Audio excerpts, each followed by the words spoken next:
It's the wind, what you hear. Oh, no, there she is. She went, she took Oh. the long. Don't know where Missy is. Hi, Jess. Hey, sorry I'm running late. You're all right. Good. All right. I don't even know if this is my deck.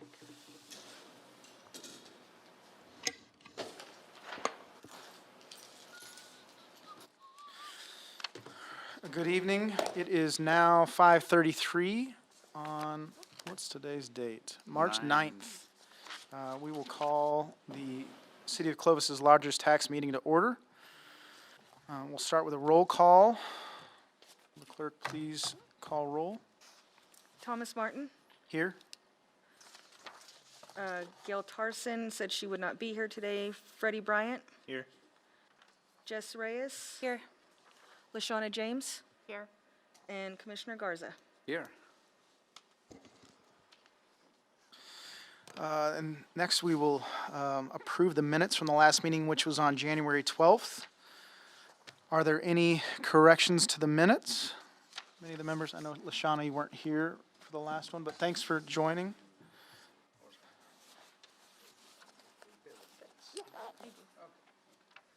I also wasn't here for the last one. Hey, Jess. Yes. We're good. Freddie. I'll make a motion to approve the minutes. All right. First motion by Freddie Bryant. Do I have a second? Would it be me? That'll be you. I second the motion. Jess wants to. Second motion by Thomas Martin. All in favor? All opposed, same sign. Motion has carried. We'll begin the review of the application that are currently in front of the Lodgers Tax Board. The first one is for Misty. Is she going to be here tonight? She was supposed to be. I'm not sure where she's at. Okay. The door just opened. There she is.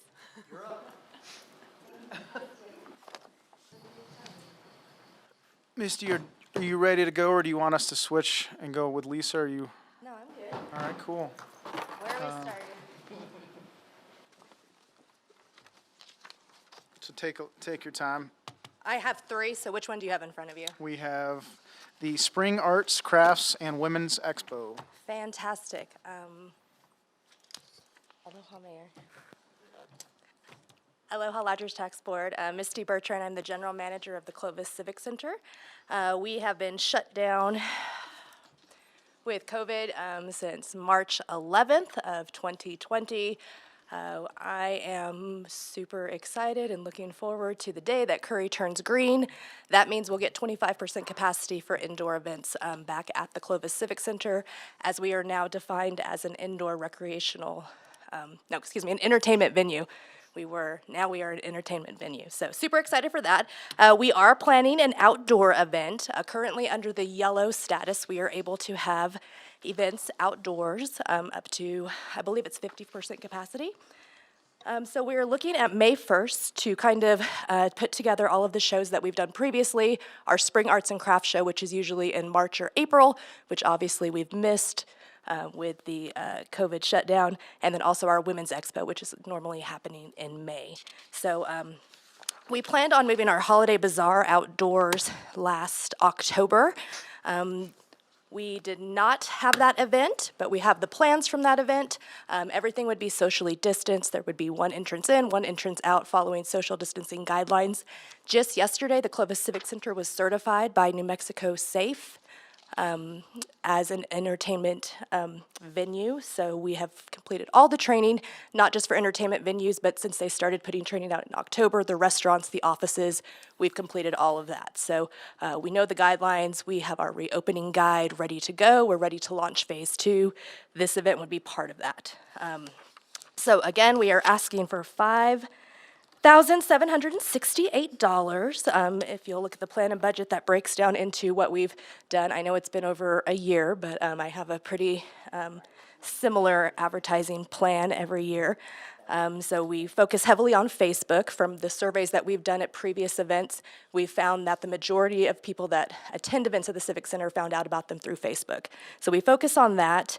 We're reaching out to Canon Connections, through Canon Connections, so we have print media, and then also radio advertising, not just here locally, but we reach out towards Roswell and into the Hereford area, so those smaller outlying communities.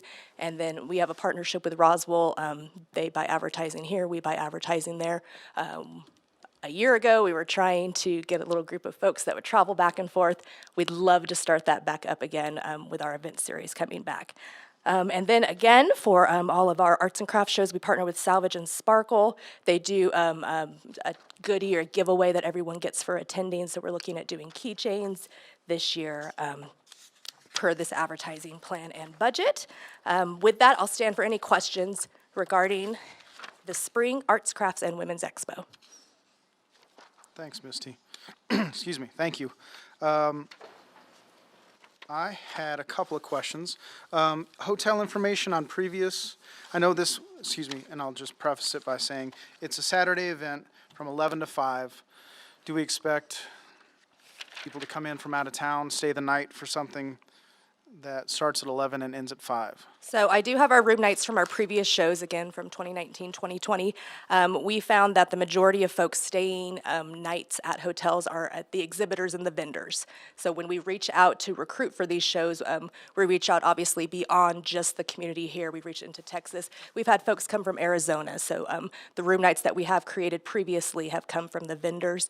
It would be great if folks would travel. My utopian event weekend would be that we would have an event daytime at the Civic Center, followed by evening events at other venues, maybe downtown, and then folks would want to stay the weekend. So, you know, once we're planning again, once we're able to do this, I think Clovis, the event planners, will come together to make weekends where folks will want to travel to Clovis and stay nights.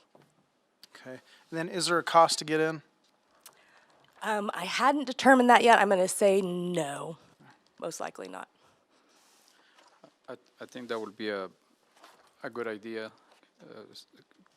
Bring the people in, and if you start charging, then they're gonna be turned off as to, hey, I gotta pay, and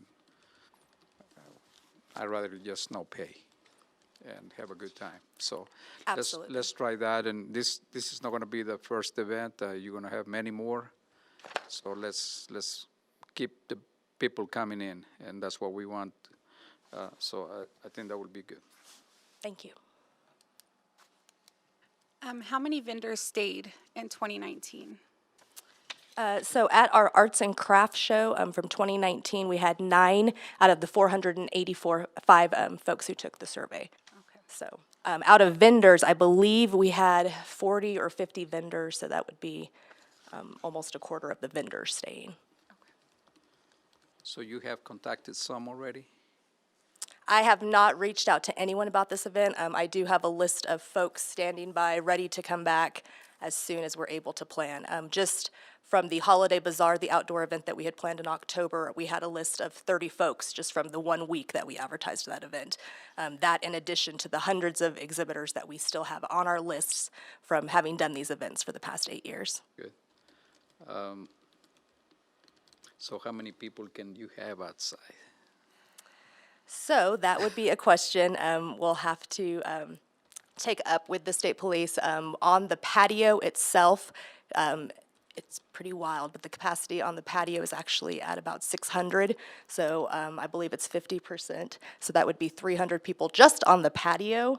But we plan on utilizing the entire parking lot. So capacity kind of opens up a little bit past that. It's a conversation that I would have, again, waiting to see if we turn green tomorrow. If we turn green tomorrow, I'd love to bring this event indoors. Maybe by May, we would be turquoise or green. I'm also working with the Lions Club to bring their event back in. So we're looking specifically at every event with the setup, what the capacity would be, not just based on the capacity of the building, but being able to maintain the 6 feet and still walk around the exhibits and the tables and things like we've had. So everything is going to look different this year. It'll probably be a little bit smaller in terms of not as many vendors, but we'll keep people socially distanced and safe by COVID practices and guidelines. Good. We have our mayor here, and I'm I'm sure he's got probably a little bit of an inside what's going on at the state. Are we going to turn green, or do we have to go to Roswell for the little green man? Mr. Chairman and Commissioner Garza. Commissioner Garza, thanks for putting me on the spot. I appreciate that. That's what I'm here for, sir. I just wanted to drop in on lodger's tax meeting and say thank you to everyone that's serving here. I don't want to be the bearer of bad news, and I'm wrong about many things often, but by the numbers that I've just been tracking in my notepad, I don't see us turning green tomorrow. Okay. Based on the case counts per 100,000 gating criteria. Well, if not tomorrow, maybe before the event, and hopefully we can get to that point where we don't need to be on any color. We can just open it up and get everybody in there, so. Yeah, Absolutely. and if I may, I'm sorry to interrupt again, but I felt like you had asked me a very pointed question about tomorrow and the color that we might be turning or not. As far as Ms. Bertrand's presentation and when she's planning to do this event, I would say, nice job and way to be optimistic and plan ahead, because I feel like we will be in a position where you could hold the event. Right. Be optimistic. That's all we can do. So, all right. That's all the questions I had, and I don't have any other questions. Thank you, Mayor. for Mr. that Chairman, insight. Yeah. if I may. So, Misty, we had carried over a balance for the holiday bazaar, which you weren't obviously able to have this fiscal year. And so when does that event typically occur? November. November. So it actually, if you have it next year, it'd come out of next fiscal year's budget from our standpoint. And so we actually carried over $8,000 for that specific event that obviously did not happen within this fiscal year. And so we could fund, if you so chose, 100% of this with those carryover dollars and not impact this year's budgeted amount or actual revenues coming in from lodger's tax, because we carried them over from the previous fiscal year. Okay. And then she'd just have to reapply next year for the holiday bazaar when that comes around. Absolutely. Thank you. I mean, given that explanation, I don't know what we're doing here. Just fund everything 100%, and we'll see you in the next meeting. Yep. I'm not done. We'll get to the next event. Oh, so we got some good news. So thank you, Misty, on that one. I think the board is good. So we're going to move on to your second application, which we have as the Special Hearts Prom. Okay, also on this, so before I get started, speaking of the carryover, the Special Hearts Prom was another event that did not happen in the previous fiscal year. We did already spend a lot of that money, as the event was just 2.5 weeks away, or actually a week and a half away when we were shut down. So we do have $160 remaining from the $2,400 that we were awarded last year for the prom. So what are, I don't have, apparently I don't have any receipts, so. And so I never received an action report or anything so that was all absorbed within your Civic Center budget if you spent it. So I don't show ever spending any of your money, so. okay. Okay, so that's why I didn't know if the 2,400 plus the 600, or if you were only asking for 600. I was very, very confused on this one.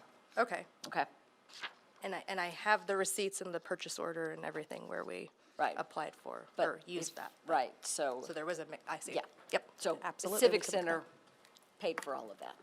Global paid for all of that. Okay, Okay, so, so with that being said, can I apply for this application, go forward, or are we just using the remaining funds, or do I have I'm confused now as well. Okay, the so, tw- yeah, the 2,400 is carried over. Okay, Available to you. so I don't need to apply for it now in this meeting, or do I need to? certainly you can request it in this meeting, and then what we would do is make a recommendation to use last year's funds for this year. So are you asking for only for $600 this year? What's the total request? Yeah, So that being said, the $2,240 that I've already spent, could I use this fund to No, that's already No, gone because because it was it's in the last previous year. year's money, right. But this is last year's money that is carrying over, the lodger's tax money. Okay. Correct. But the 2,400 would be for the new event, so all receipts, expenditures would be related to the new event, not the canceled event. Even if the canceled event is the Right. new event. Yes, because it's a Friday that ends in a Y, and we've all stood on our head. So, we never got, so following the past special arts prom, we were never, even though you purchased it all through our procurement process, you never resubmitted receipts to us to be reimbursed from the lodger's tax. So when you're done with your event, you have to submit to us the event follow-up form with all your receipts for us to typically reimburse those. We didn't receive those. And so when we coded them, it would have just come out of your Civic Center budget. And since we've closed out that fiscal year last year, it would have just closed out that fiscal year as part of your Civic Center budget. And Okay. so then we carried over the full $2,400 on our side. Okay. Okay, so we show you have $2,400 to put on a Special Hearts Prom on June 5th, 2021. Thank you. Thank you for the clarification. And I was gonna mention that is $600 enough to promote the event. So there you go. You got $2,400 to spend, and I Yes. think that's a little better than the 600. Was any of the money Absolutely. spent last year on items that can roll forward to this year? Or was Half of the items were able Okay. to roll forward, Okay. so. The 600, again, was just minimal, printing new invitations. A lot of the attendees like to keep those in their scrapbooks. And then, again, just minimal Facebook advertising. So my understanding was the full amount went through, so that is why it was that. But, hi, I'm Misty Bertrand here asking for $2,400 for the Special Hearts Prom. It's a phenomenal event that we do every year for our folks who have special needs in our communities. It's not just for them, it's for their caregivers and their families. We have over 40 to 50 volunteers that come out every year.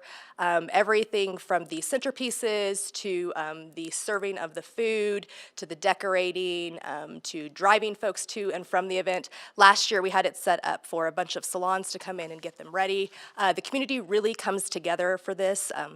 Last year's event was going to be fantastic. It's going to be amazing this year. We are looking at having it on June 5th.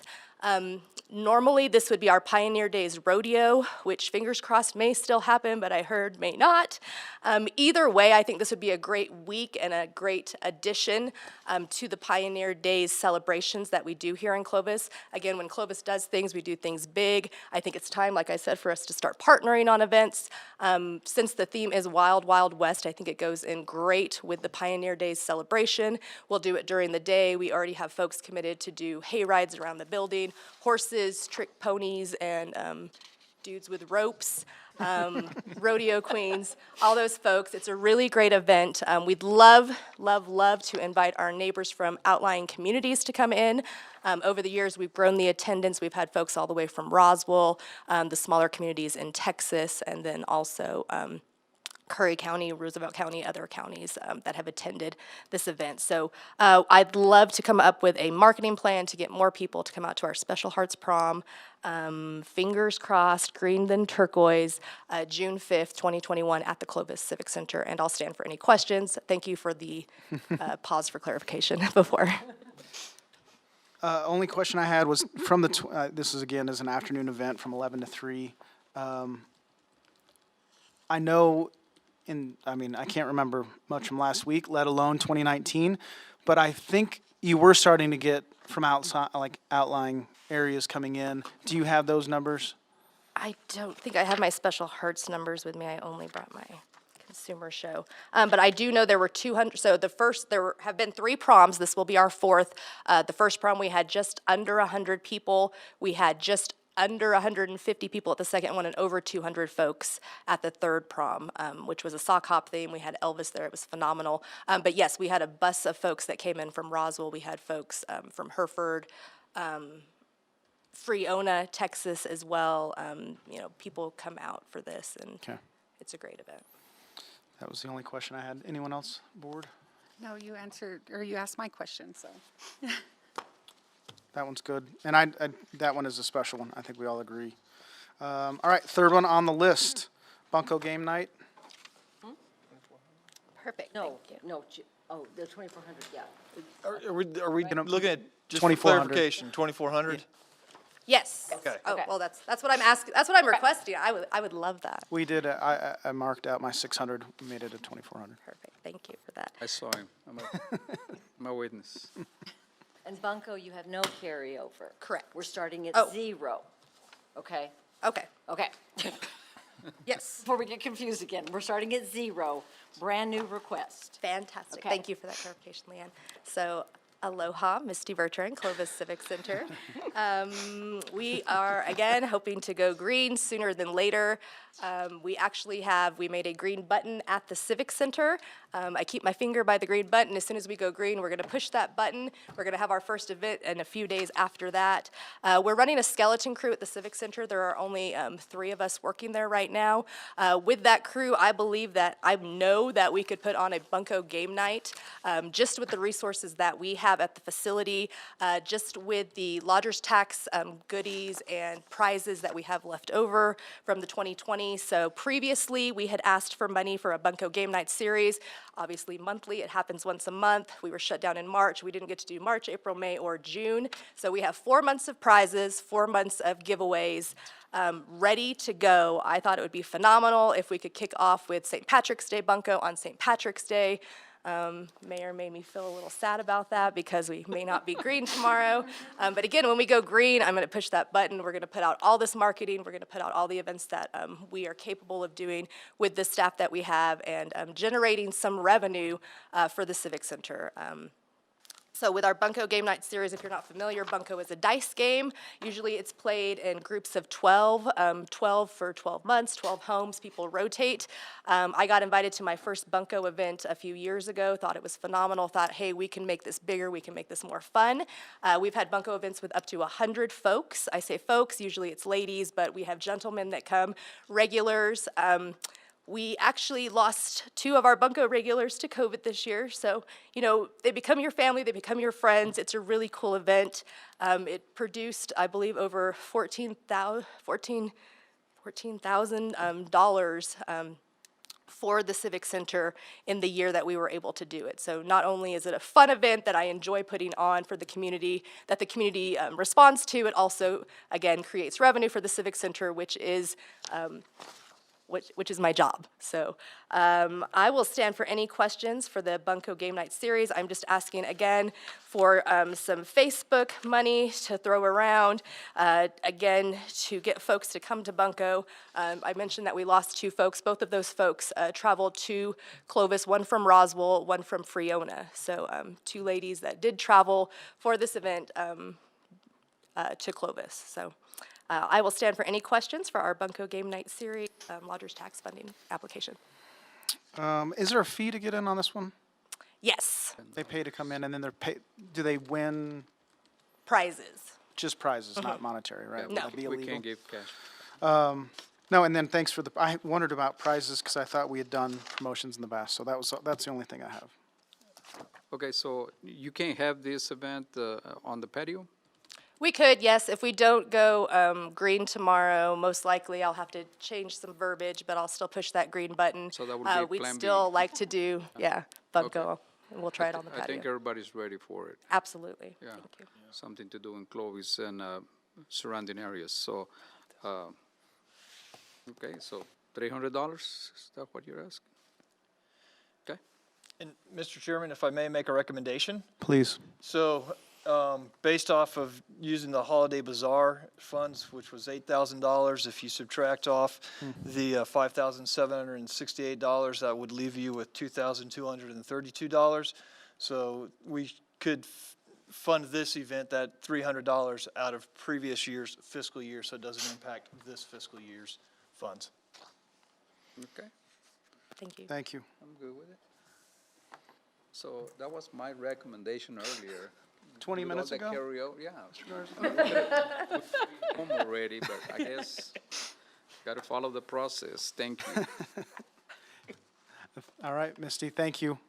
Appreciate you coming in, and it is nice to see stuff moving forward. And I know it seems like we're finally seeing a little bit of light and I sold all the furniture at Taco Box Yes. because I knew I was going to have plenty of time, and it's creeping on me. So, You don't want to clean tables. jeez, I know I'm stressed now. All right, Lisa, you're up. So Clovis Main Street, infographic and district marketing. Good evening. Thank you, Chairman, Lodgers Tax Commission Board. I'm Lisa with Clovis Main Street, and we, like Misty, are very optimistic about our community opening and trying to hopefully bring events and bring community activity to our community, Clovis, once again. This is a little bit different. This is not an event request. This is an infographic request. If you guys are familiar with infographics, it's a visually appealing way to get information to your target market, which would be a visual representation of data presented quickly and vibrantly. So it attaches to people's quick, vibrant appeal. Basically like a social media type marketing, but on paper and print that can go anywhere. It can also be utilized online, which we are hoping to do as well, and integrate that into our online and to print marketing. It would be something that we could utilize in our hotels, so we can have those in our hotel rooms. We can use those at our chamber. We can use those as we market to new investors and everybody in our community. I'm sure you guys are familiar with that. Recently, the city of Clovis had hired retail strategies to do marketing and marketing on our community and our downtown specifically. And also New Mexico Main Street utilized their services to also determine and get some detailed market analysis of our downtown district. What we'd like to do is combine that information into an infographic that we can use to encourage tourism and also to encourage growth and use of our current economy that we already have. So we'd like to focus on highlighting the resources that we have in our community to grow our tourism, and doing so in an infographic type material. I gave you guys a couple of samples of infographics. They aren't generated just specifically to downtown, but what we can do is we can highlight the successes and the our best attributes that our community has. We can use it as more than just for downtown, but we'd like to highlight our downtown features as our focal point. In doing so, we also believe that we could utilize this as pieces of this that we could utilize in our windows, our vacant windows downtown, and take some of that infographic and put them into decals so we can continuously market that approach to everybody who's walking our sidewalks, seeing our streets, seeing those vacant windows, and see them as a vacant window of opportunity and what could be in those businesses and storefronts. It reinforces our downtown as a place for opportunity, and it markets it'll also show what our target gap is and what we're marketing for our community and what we want our community to grow and become. Some of the examples of like what a window of opportunity would be having decals in the windows that say, what if I was an ice cream store? What if I was your local bistro, and have a infographic of two people sitting at a bistro table, showing that opportunity is behind each one of those windows. It creates a reason for people to want to come downtown. It show what is downtown, and it's a reinforcement on another level for people to see what we already feature here in Clovis. It can be utilized to tourism, to residents, and to investors. Most importantly, it will help grow our services and marketability for tourism in our downtown. And I'll stand for any questions. And actually, on those points of, I'm trying to figure out how this differs, or how it attracts tourists versus investors. And I know it's,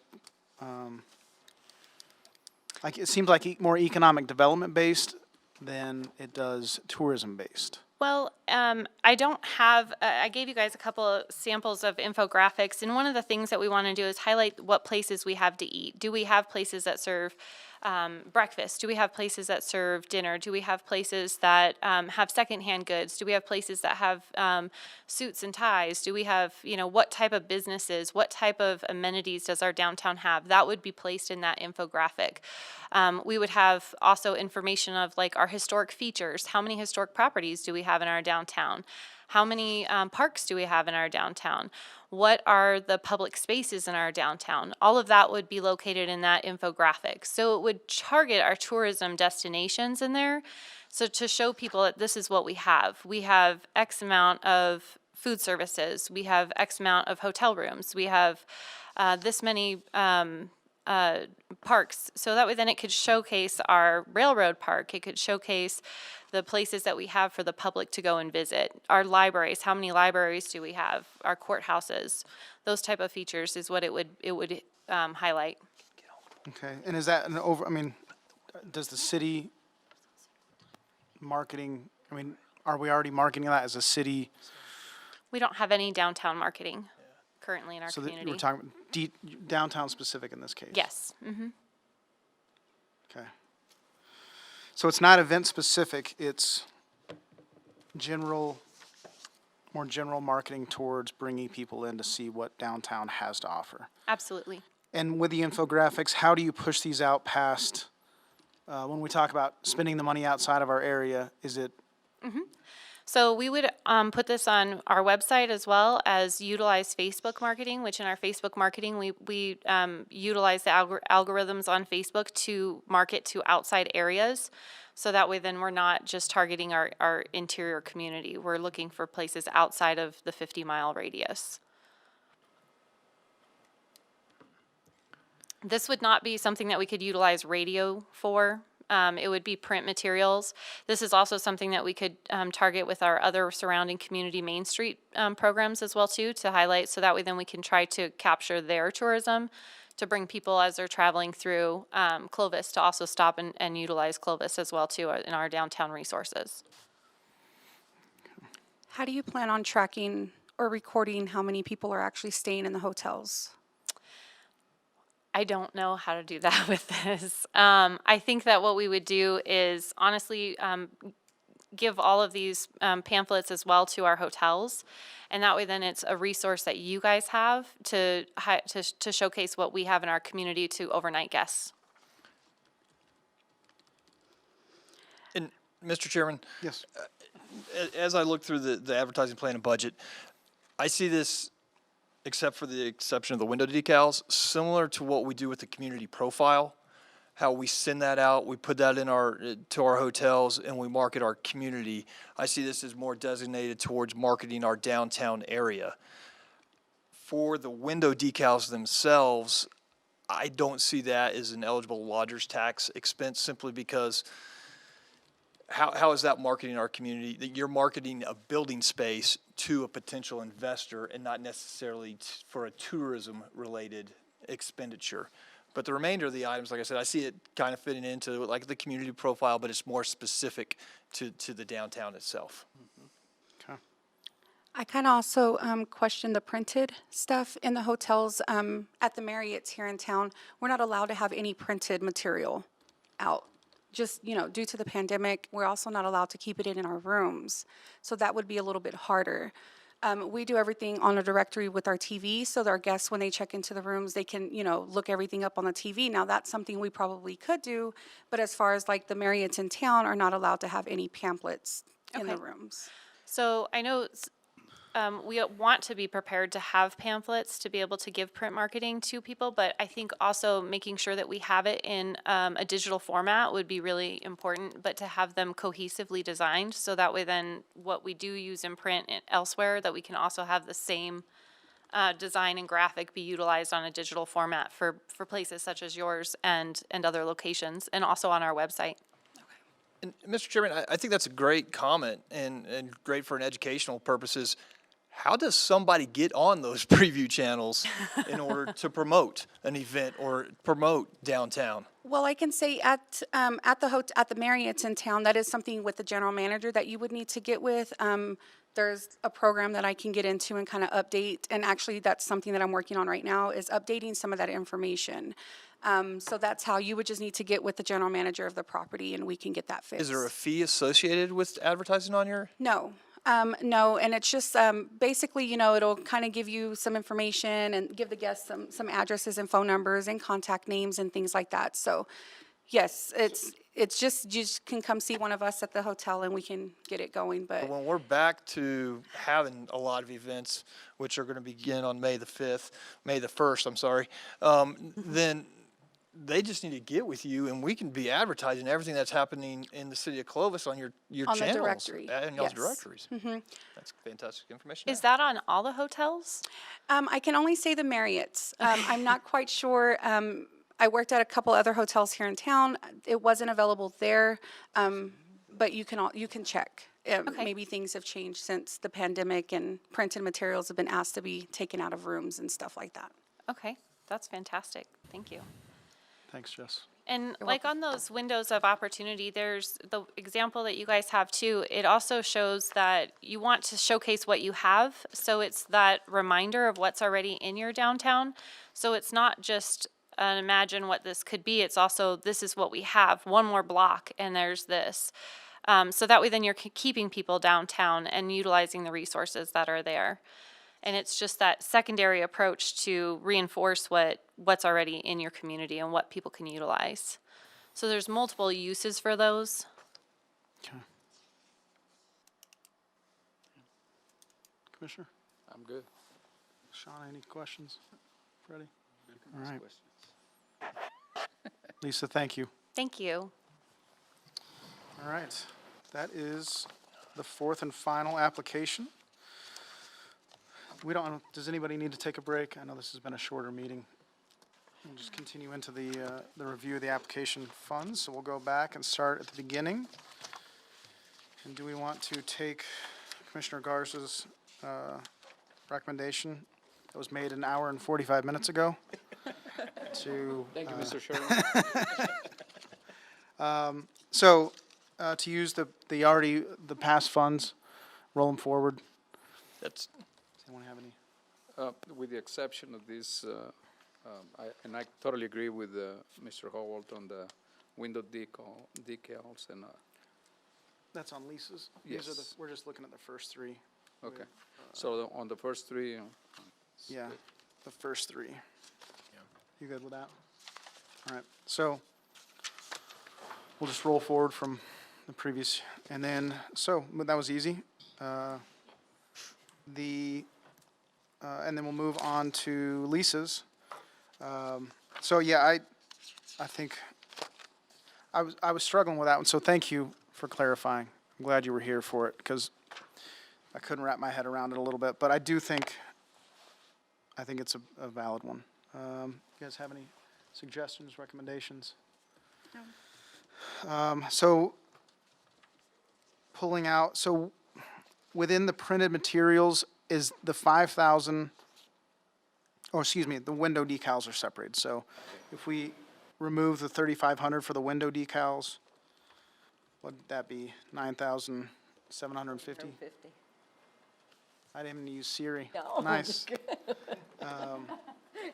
So a full fund for this one will be $9,750. Feel like, any objections? What All right. period of time are you thinking for the printed material? How long is that a one-time cost, or is that over a period of time? So we would most likely try to utilize as much as we can to get a stockpile of stuff that we can utilize for everywhere. Because our downtown is changing so quickly, we have a lot of new things opening. It could change rapidly. So next year, we might need to update some of our infographic details.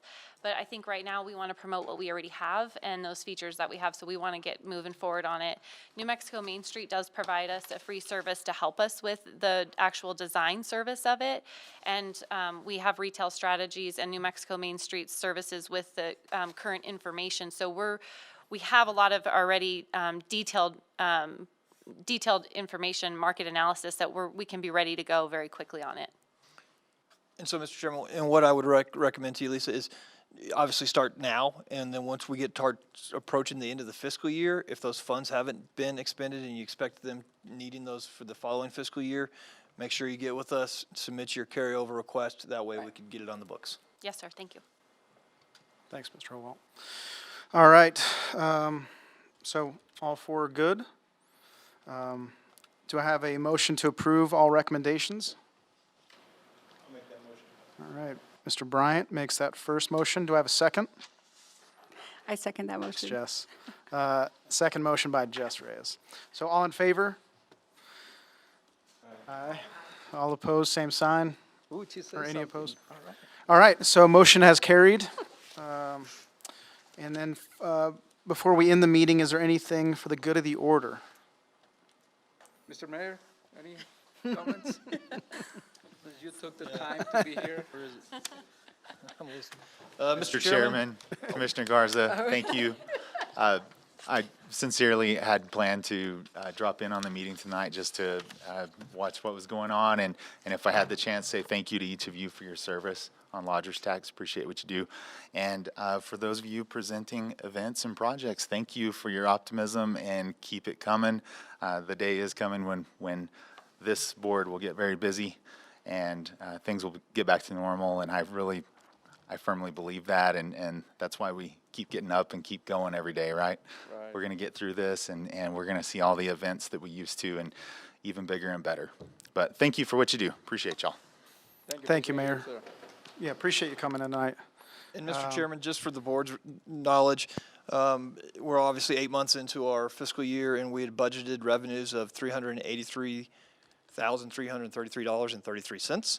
And our actual revenues over this 8-month period have been $323,225.13. So we're down about $60,108.20 in our budgeted versus our actual revenues. And the other thing that we did this fiscal year is we actually budgeted less in revenues. We cut what we thought was coming in. And so even though we did forecast lower revenues coming in, they're coming in lower than what we have forecasted. They're coming in lower? 60,000 so far. Okay. But hopefully with things opening back up, everybody's excited, wanting to get out to things, and maybe it'll make up that difference. Okay. Thank you. All right, with there being no further business to discuss, we are adjourned. Thank you all. Thanks, Jess.